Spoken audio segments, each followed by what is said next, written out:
We're live, Jen. Thanks, Pedro. Hey, everybody. We're excited to see you on a Tuesday. This is exciting to be here. We are sorry that we missed you yesterday due to some technical difficulties, but we're really glad to be with you today in the form of this recording. So I'm going to get us started, and then I will introduce our guest speaker for today. A couple of logistical types of things.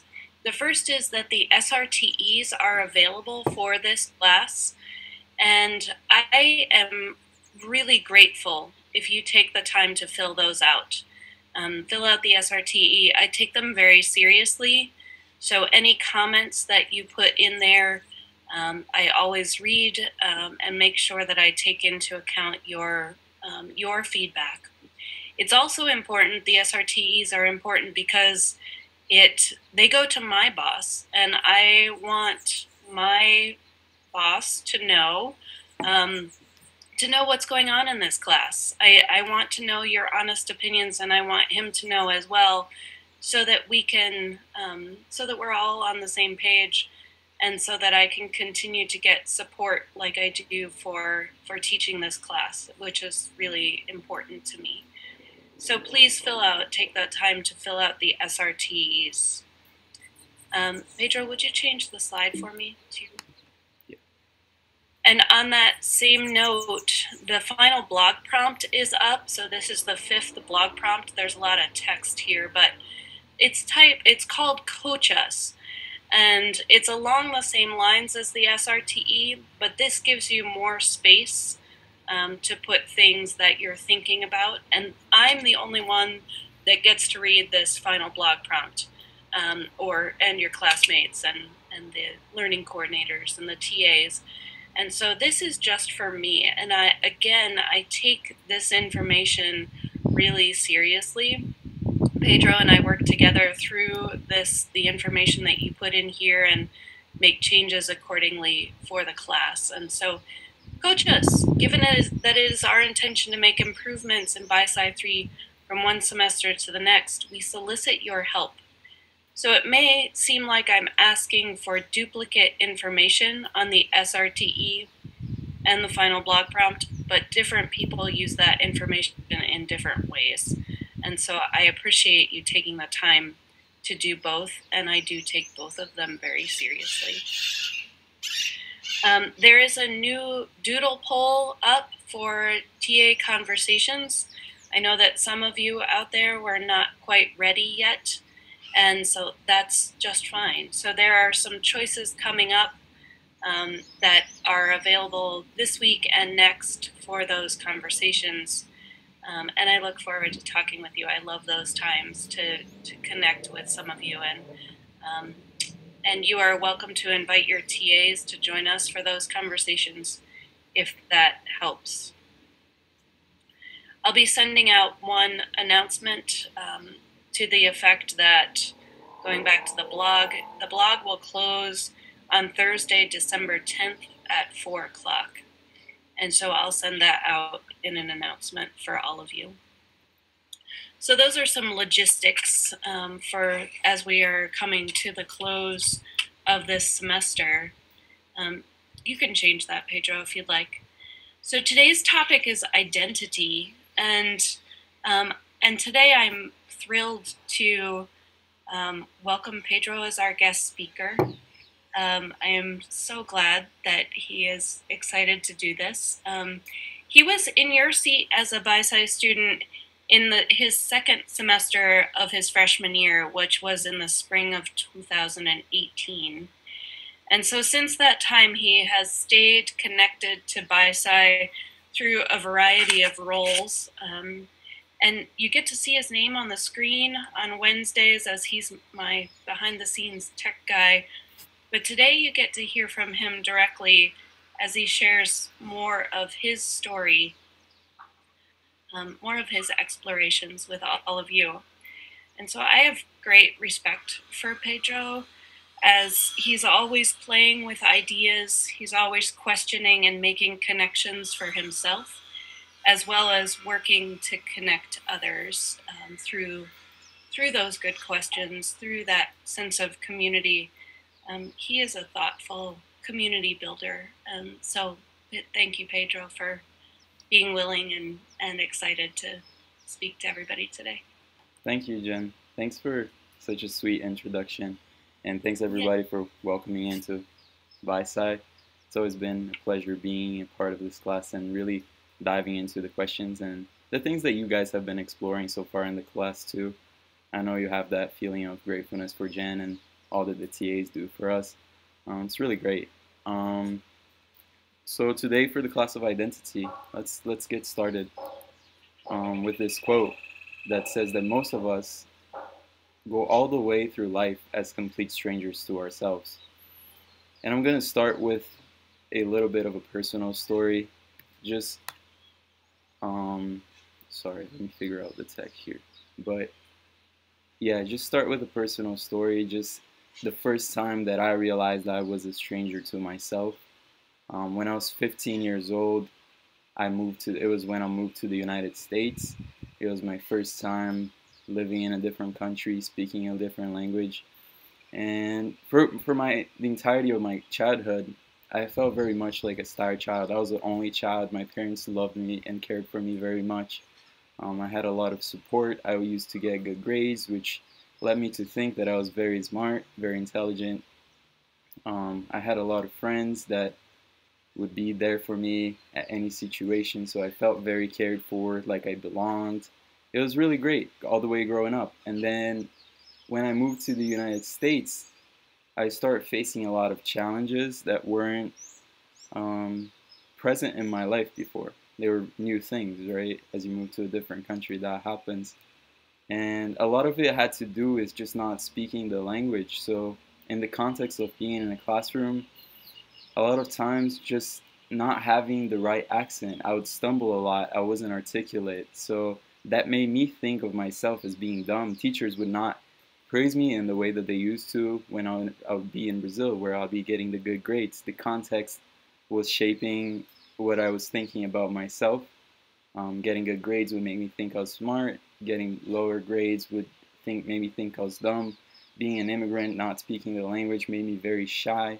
It was very hard for me to make friends, to be myself, and put the ideas and thoughts that I was having in Portuguese into practice in English. And for the first time, I started questioning, like, what's going on? How come one month ago I was this person, and now my life has changed so much, and now I'm this different person, and really questioning, coming to the question of who am I, right? Like, who was I? What was real about who I was back in Brazil, and what's real about this life in America? And I know I started believing all the things that were coming from the context of being in the United States, and that was really troubling for me. It was a very depressive time in my life, just not being able to fully communicate and believing that I wasn't worth attention or any kind of meaningful space to introduce who I was into any kind of space. So to give a more scientific example of what that means, the idea of identity contingency, right? The contingencies that come with our attachment to our identities. In my case was my attachment to the identity of being smart or being dumb and what role that played in my life. But a group of social psychologists from Princeton University, let me see if I can get the guy's name. Oops. Can't move the screens, but it's fine.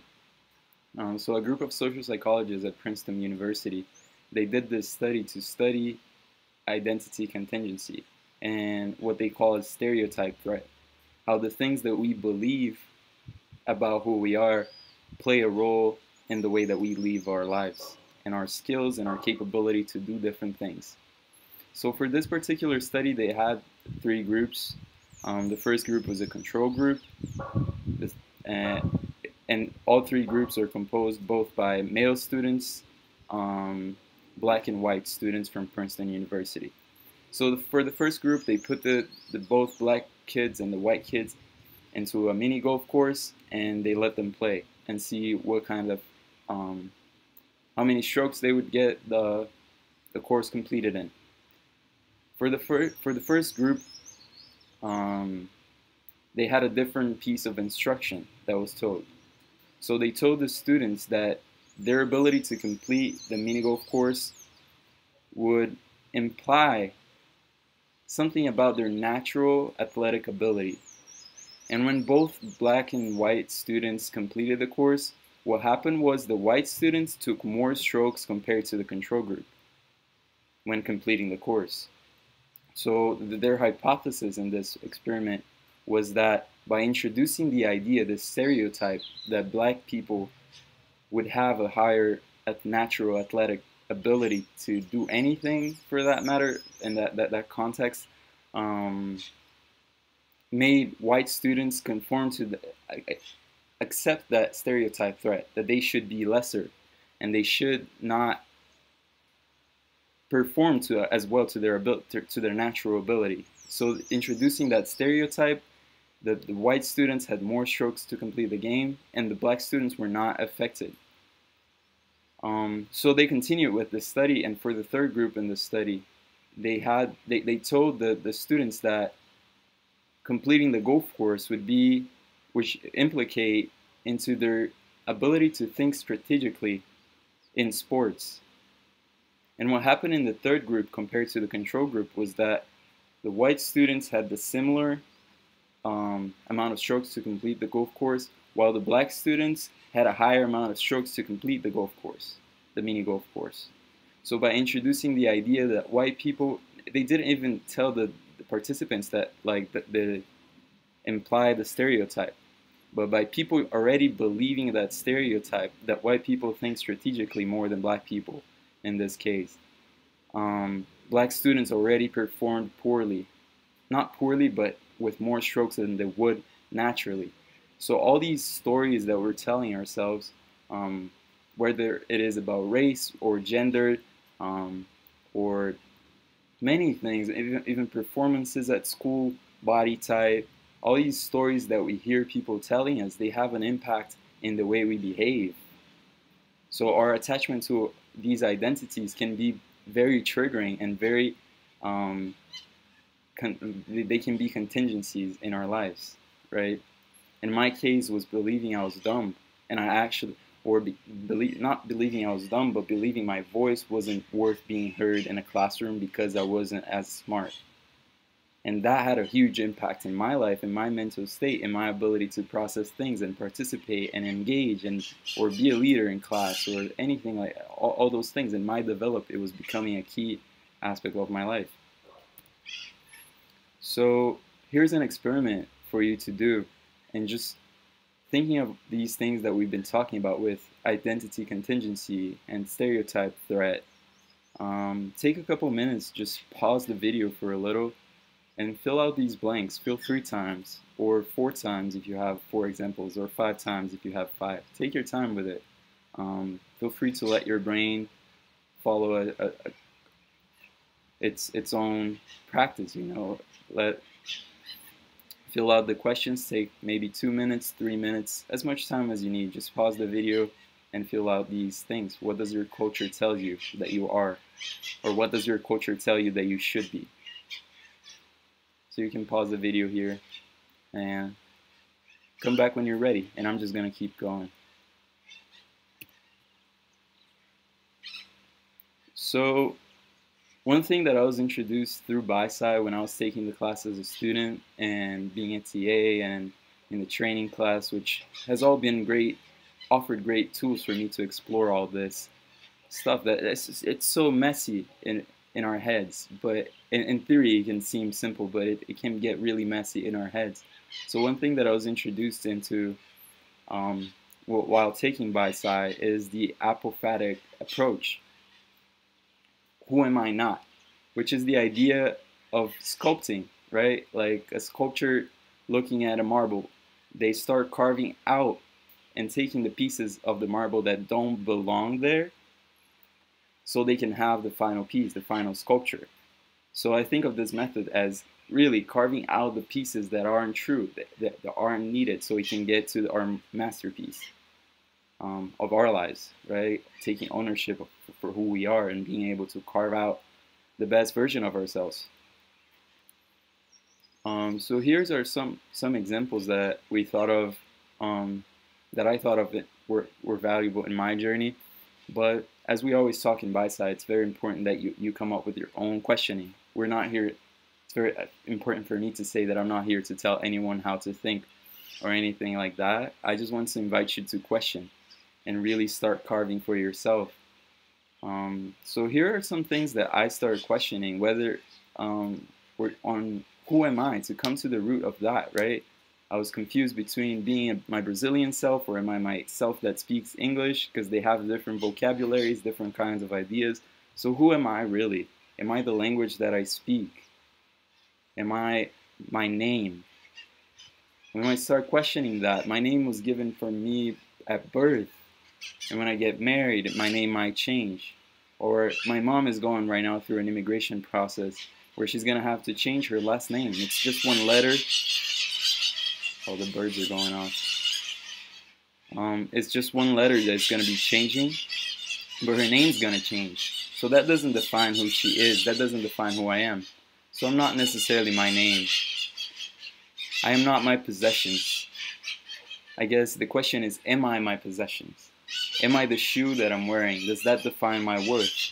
Am I the clothes that I'm wearing? Does that define my worth? Or if I'm not wearing those clothes, am I still worth the same attention? Am I still worth the same in a social context? So that's not me. They're my possessions, and I can use them to my advantage. Obviously, if I'm going to a wedding, I'm going to be wearing a suit and playing to the party and enjoying all those things. But the fact that I have a good suit or that I don't have a good suit, that doesn't influence me. They're my things and they play for me. Am I my social media profile? I know that's pretty prevalent in our generation, especially. The amount of likes that we get really tells something about who we are for some reason, or the amount of likes we get can have a huge influence in how good we feel about ourselves, or the amount of comments and all those things. Rather than using social media as mine, using the social media platform as my social media, where I use to connect with people from different parts of the world and stay in touch with my friends, it becomes me, right? It becomes, I am that social media, and sometimes I might not post something because I'm afraid of not getting the likes that I want, because that's going to define my worth. And that's not true. If I'm posting something, it's because I want my friends to see it. But those things can get tangled. So to which extent is my social media profile me? And to which extent is my social media profile mine? Is your awareness taking charge of what happens in social media, or is your social media taking charge of what happens in your life? That's the questioning process. Am I my thoughts? That's one of my favorites, is just that process of metacognition, paying attention to what we're thinking and why we're thinking the way we're thinking. Through the journals in BiSci, we do a lot of that kind of work with just writing things out, being able to read what you wrote, being able to have the guidance from the TAs that is so important. My TA, I know she was very important in my journey to understand why I was thinking things the way I was thinking. When I was preparing for this class, I ran into a guy that was writing about how a lot of people in our day and age are in a state of mental diarrhea, where thoughts are just flooding without our control. So they're not ours, because if it was our thought, we would have control of how they happen. But we're in this loop of thoughts, and we don't have control over them. And the problem, for me at least, with identifying with my thoughts was when that thing came up for me in school of not being worth the space to speak in class because of the way I talked. I believed that, instead of taking turn of, oh, this is how people perceive me when I speak this way, so I gotta take more control over how I'm speaking, or study more if I need to be more confident, or even keep trying to speak because I know I'm not dumb, but that's how I'm being perceived. It's a difference between the external and the internal, and having the awareness to think the thoughts that I want to think, rather than just believing anything that comes in. Because our thoughts are nothing but that. It's memory that we accumulate from input from our perceptions, the way we see things. We're always adding to our memory bank, and if we're letting that go on automatic, we lose the ability to control them, right? I am not my body. That's a tricky one to even think about. How could I not be my body? Are you your body? And the way for me that applies is just there's an experiment. You can think I am this hand, right? I can think of being this hand. But what happens if I chop this hand off and it's out of my body? Am I still that hand? Or am I just the awareness that is in the hand? And what is, to me, the value of understanding I am not my body is understanding that it doesn't define my worth and it doesn't define the way I am. I remember as a kid not being the most athletic of the kids, you know. I used to think I wasn't supposed to be doing sports because of my body type. And that's not true. The body is mine and it's not me. Drawing that difference allowed me to be able to do exercises, start stretching, and do things because I'm not supposed to be a certain kind of way, but I have the awareness to be the way I want to be. And shifting that from having the body defining your value, the body being you in that sense, and everything that the body is makes you feel a certain way, to really being able to look at it for what it is, right? We want to take the things out that aren't real so we can look at it for what it is. And the body is the most sophisticated piece of engineering in the whole planet. It's the most fantastic thing there is, but I know for a fact many of us don't look at it that way. There's a lot of shame attached to our bodies. There's a lot of control from outside factors to our bodies. And the ability to look at it for the miracle it is to have a human body. You can eat food in the morning and by the end of the day your body's going to transform it into more human body. It has that memory that comes from evolution, right? In your cells, in our DNAs. And that's so magical. That's so fantastic.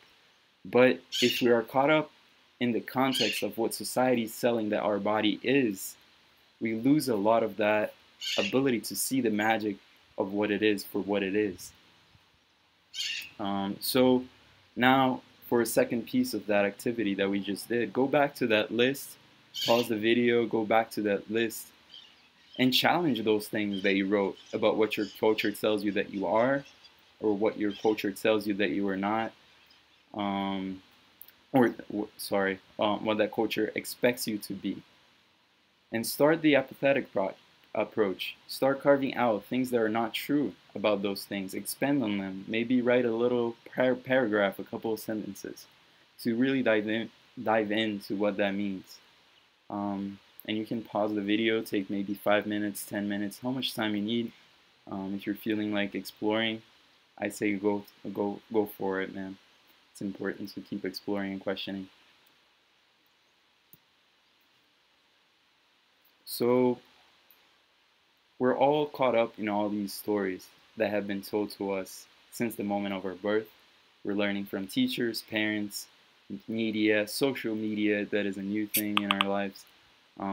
But we have all these factors, right? All these stories, as we talk about in BiSci, that are shaping us to be who we are, to think the way we think. And there is the story. A little change of setting. I had a little connection problem, but we're going to continue from here. So who am I? We're telling all these stories, and in BiSci especially, we come across the story that we are we're living in a cosmos. We're living in a galaxy. We're stardust, just like all the stars and all the dust that is out there. And what does that mean for my identity? What does that mean for the person that I am and for my personal life? How does this feeling of looking at space and knowing that we're just a part of that as it is a part of us can impact the way we're living our lives? And I'm going to go and interject with another personal story that I have lived recently that made me connect to this idea on a maybe not as deep of a layer, but somehow in this context of being the cosmos, being Earth, right? And my ecological identity. So it was around March that the United States had that thing that came out that international students would have to go home if classes were to go online. And eventually it got, they changed the thing, but when ICE released that, I started questioning a lot about if I even belonged in the United States. If I was living there for what, 6 years, maybe 5 years, living in the United States, trying to build my career, trying to build my life there, and do all those things. And then all of a sudden, the virus, the pandemic hit, which is very challenging for everyone, right? We've all been living through very challenging times. But to me, it meant questioning if this life that I was building was, if I even belonged in the life that I was building for myself. And I would walk around in the neighborhood around my apartment and look at people and think that it didn't really matter for them because of that political decision that was being made. I didn't really matter. It didn't really matter if I was there or not, because just in a snap of fingers, I could just be kicked out, and come back to my country and maybe not be able to find a job or find a way to renew my visa, or all those questions were coming to me. And I started taking walks. There was a park nearby my apartment, and just for my mental health, for my physical health, I was trying to go there every morning. And I would go really early so I wouldn't run into anyone. Again, the identity contingency thing was getting in the way of my well-being. So I was going to the park every morning, and I was juggling. I would take a soccer ball, I'll juggle it. I'll do some stretching, some yoga sometimes do some meditations, and sometimes I would just sit and watch, There was a lot of birds, a lot of squirrels running around. There was a cat that came every now and then, and I would just sit and watch them, in the middle of all the chaos. There was nowhere to go. So I would just watch them. And slowly I started to see how they didn't really belong either with each other. I mean, the birds would always be screaming at the squirrels, and the squirrels would be hunting and running around and climbing trees and chasing each other. And the birds would be flying and doing their thing. The cat would climb, but the bird couldn't chase like the squirrels, and the squirrels couldn't fly like the birds. And me sitting there, I started paying attention and seeing myself as a monkey that didn't really belong with the squirrels and the birds either, but I did belong in nature. I started looking at myself as a part of it rather than apart from it. And understanding that I did belong just by being a part of nature, and having that understanding to myself was very calming to my mind.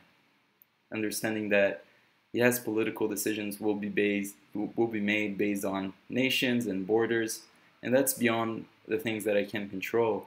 But the feeling of belonging shouldn't leave me, because I do belong wherever I am just by being a part of Earth, being a part of nature, being a part of the cosmos.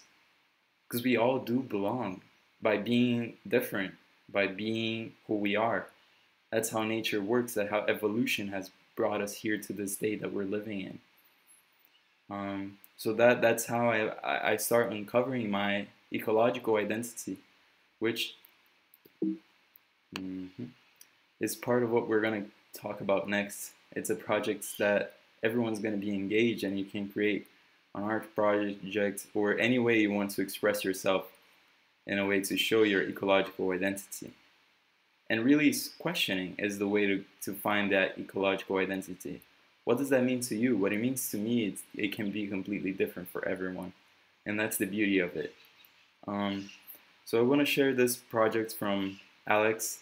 Alex was a BiSci student in 2017. Shout out to Alex. She was also in my CAS 100 class. So shout out to Alex. That's a really nice project, so I'm going to share it with you guys. Let me pause my video.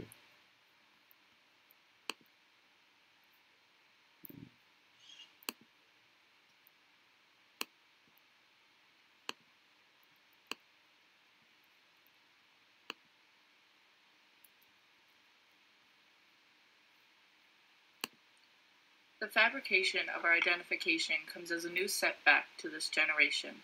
Buy this, purchase those, consume that, invest in these. It is no wonder that we cannot ponder and let the mind wander the weight of our actions, because you see, our actions are not our own, they're not homegrown, and we are all just part of society's drone. It's not until you realize, using your realize, that the story is something that we can revise.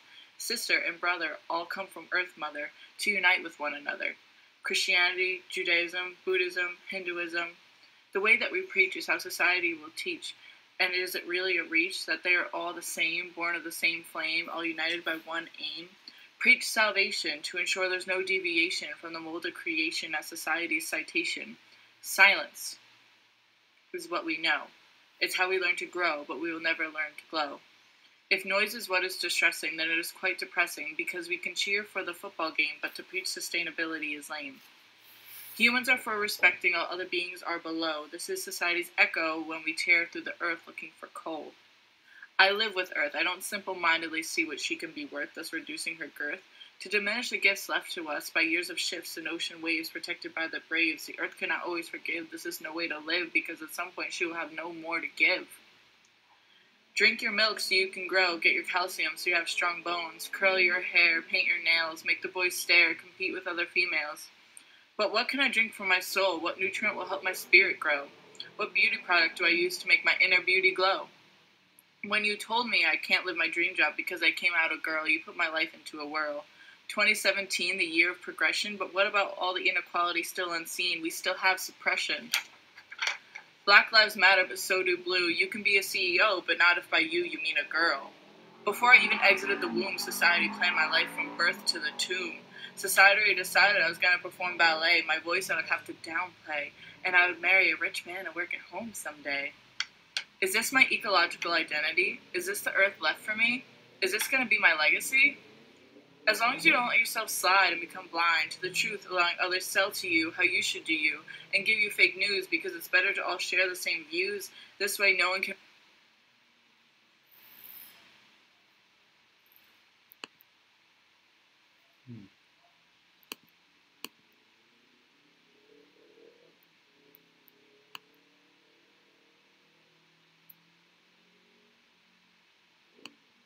truth, allowing others sell to you how you should do you, and give you fake news because it's better to all share the same views. This way no one can...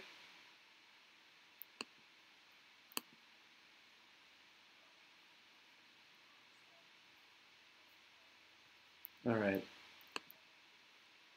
That's not how I wanted it to go, and I'm sorry for cutting it short a little bit. But the video is not loading completely. But this is the idea, right? With what Alex is saying is just questioning what society has told that we are, to come to a broader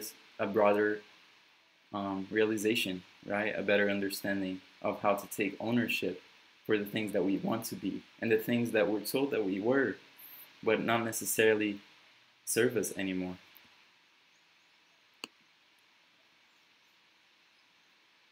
So we're gonna try to put this video up on Canvas so you can check it later, the entirety of it. It's a really beautiful poem. And again, you can express yourself in any way, right? Like Alex did a video with her poem. You could just write a poem and read it out loud in your lab. Or I did a painting for mine. I don't know if you can see it. I did a painting for mine with myself chilling there. You could write a song, make a collage, really get creative, do whatever is fit for you, what's unique for you.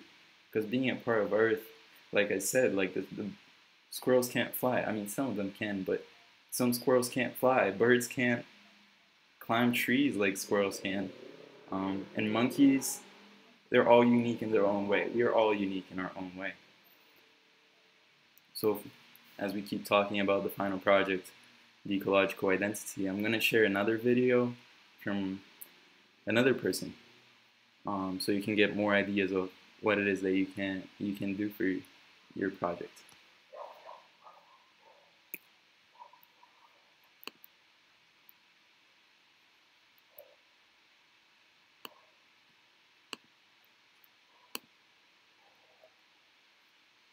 If you are, at first, lonely, be patient. If you've not been alone much, or if when you were, you weren't okay with it, then just wait. You'll find it's fine to be alone once you're embracing it. We could start with the acceptable places, the bathroom, the coffee shop, the library, where you can stall and read the paper, where you can get your caffeine fix and sit and stay there, Or you can browse the stacks and smell the books. You're not supposed to talk much anyway, so it's safe there. There's also the gym.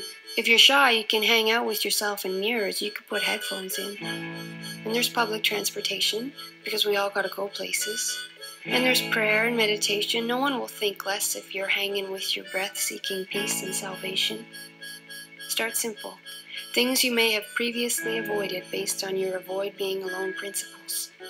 The lunch counter, where you will be surrounded by chow downers, employees that only have an hour and their spouses work across town, and so they, like you, will be alone. Resist the urge to hang out with your cell phone. When you are comfortable with eat lunch and run, take yourself out for dinner, a restaurant with linen and silverware. You're no less intriguing a person when you're eating solo desserts and cleaning the whipped cream from the dish with your finger. In fact, some people at full tables will wish they were where you were. Go to the movies, where it is dark and soothing, alone in your seat amidst a fleeting community. And then take yourself out dancing, to a club where no one knows you. Stand on the outside of the floor until the lights convince you more and more and the music shows you. Dance like no one's watching, because they're probably not. And if they are, assume it is with best and human intentions. The way bodies move genuinely to beats is, after all, gorgeous and affecting.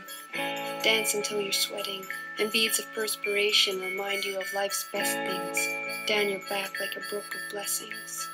Go to the woods alone, and the trees and squirrels will watch for you. Go to an unfamiliar city, roam the streets, there are always statues to talk to, and benches made for sitting give strangers a shared existence, if only for a minute, and these moments can be so uplifting, and the conversations you get in by sitting alone on benches might have never happened had you not been there by yourself. Society is afraid of alone, though. Like lonely hearts are wasting away in basements. Like people must have problems if, after a while, nobody is dating them. But lonely is a freedom that breathes easy and weightless, and lonely is healing if you make it. You could stand, swathed by groups and mobs, or hold hands with your partner. Look both further and farther in the endless quest for company.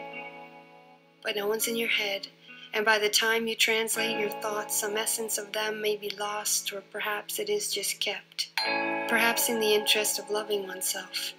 Perhaps all those sappy slogans from preschool over to high school's groaning were tokens for holding the lonely at bay. 'Cause if you're happy in your head, then solitude is blessed and alone is okay.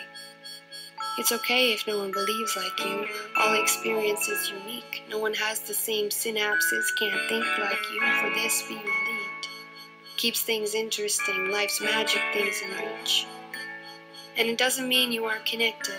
The community's not present. Just take the perspective you get from being one person in one head and feel the effects of it. Take silence and respect it. If you have an art that needs a practice, stop neglecting it. If your family doesn't get you or a religious sect is not meant for you, don't obsess about it. You could be, in an instant, surrounded if you need it. If your heart is bleeding, make the best of it. There is heat in freezing, be a testament.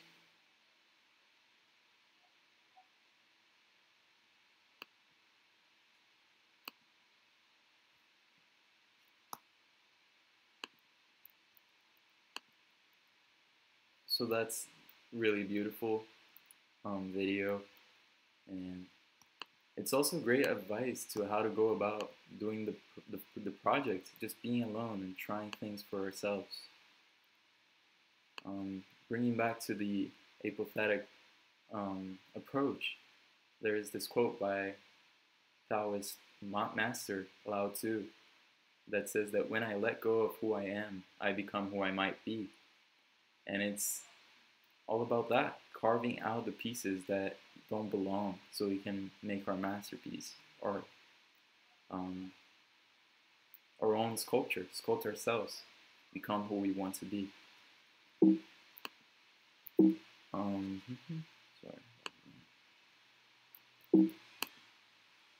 So on that note, to finish class today, here's your pack back question for this week. Go back to that list of things that you did about identity and the things you identify with. Groups, places, events, people, teams, belief system, organizations. and choose from your list and dig into them, right? Go on and dig, see what comes up.